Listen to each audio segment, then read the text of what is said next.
Okay, good afternoon, class. Today we're looking at the worksheet 10J.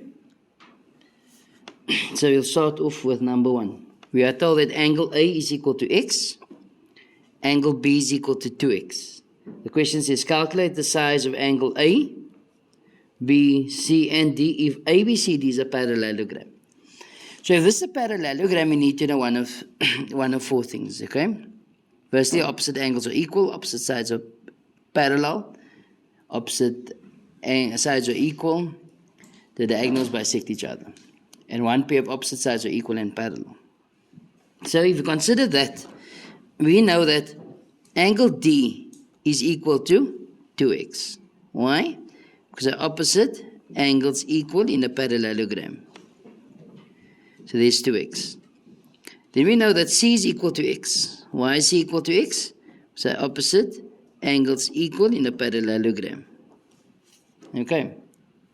So now we know that x plus 2x plus x plus 2x, they all add up to 360 degrees. That is the interior angles of a quad, a 4-sided figure. Okay. So that's going to give you 6x is then equal to 360. So x, of course, is going to be 60 degrees, which is angle C and angle A. All right? Then we know that angle B is equal to angle D, which is equal to 2x, which is 2 times 60, which is 120 degrees. Okay? Let's look at number 2. In number 2, we are told that if angle S, which is x over 2 plus 50, and angle Q is x, calculate the value of x if this is a parallelogram.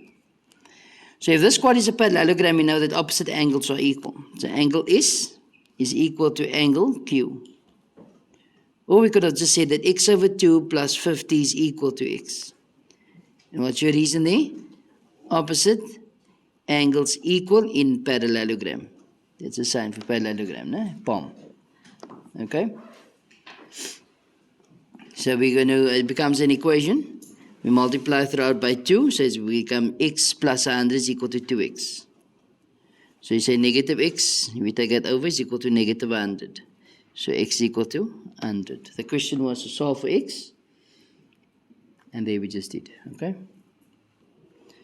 Okay, so in question 3, we are told that ABCD is a parallelogram. So that means you say that angle is equal to that and many other things, okay? That is equal to that length and so on. Then we are told that DA is equal to DE, okay? Which means you say now that angle is equal to that thing. We also know that those lines are parallel and so on and so on.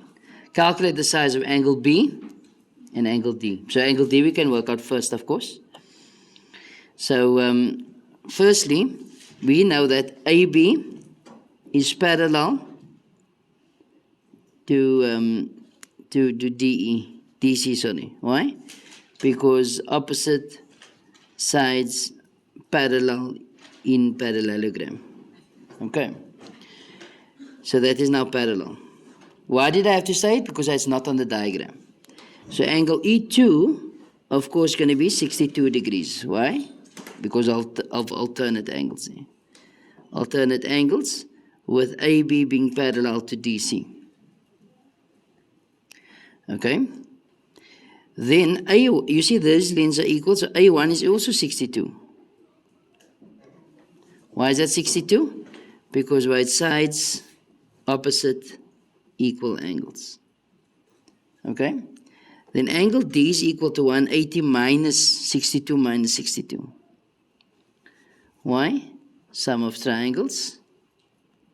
Okay, and it's of course triangle ADE. The space is limited here.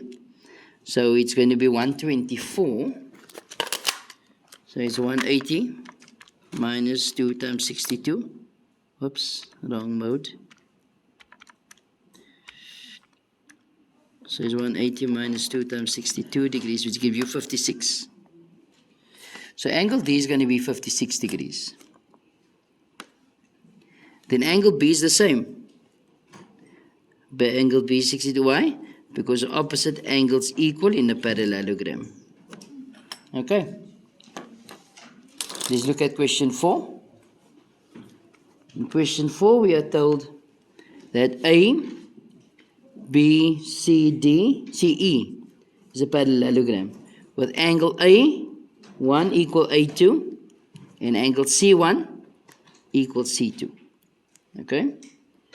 But you must prove that AE CD is a parallelogram. So to prove it's a parallelogram, I can prove one of 5 things. Okay? As you know, you have got the list of those 5 things. So at this point, we already know that these lengths are parallel. Okay? So if we can prove that this length is equal to that length, we have done the job. Okay?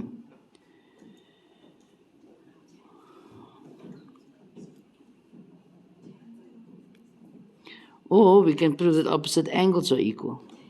Okay, so at this point already we know that angle A and angle C is equal, so those angles are all equal. So that one will also have the same marking as this one here. So we need to prove these angles are equal here. So alternate angles. So that angle. Yeah, let's go with the opposite angles are equal. So we say let A1 equals A2 equals X. So if that is the case, then X will lie there and X will lie here. But we know that angle EAB, this whole angle is going to be 2x, which is equal to this whole angle here, which is a BCE. So that's going to be 2x. Why? So why is this whole angle 2x? Because opposite angles equal in parallelogram.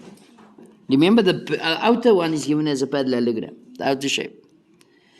So C1 is equal to C2, which is equal to x. Why is it also equal to x? And why are they equal? Because that was given equal to us. So there's an x here and an x here. So at this point, we can now see that A1 and C1 is equal.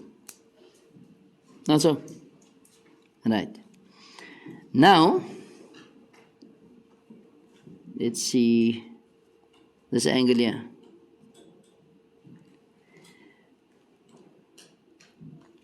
So D2 is equal to, remember now, before I can say that D2 is equal to 180 minus X, I have to first say that AB is parallel to EC. Why is AB parallel to CE?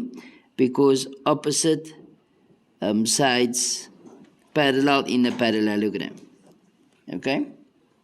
So these are now parallel. So co-interior angles I'm going with here. So D2 is equal to 180 minus X. Those two are co-interior. So it's 180 minus X. The reason is co-interior there, with AB being parallel to EC. Okay? Let's make it a bit smaller. Right? So there's 180 minus X. So if I can make this also 180 minus X, I've done the job. But as you can see, this is also co-interior there. Let's see here. It's also co-interior. So this angle, which is C1 plus F2, is 180 degrees because it's co-interior. So I say F2 is also 180 minus X. Why? Co-interior angles. With AB being parallel to EC, which is also equal to the angle D2. So now we got D2, so now we can say since angle D2 is equal to angle F2 and C1 is equal to A1, which in this case you can say it's equal to X and this 180 minus X. So therefore, AFCD is a parallelogram or a palm. Why? Because we have two pairs of opposite angles equal. Two pairs of opposite angles are equal. So that is suffice to prove that AFCE is a parallelogram.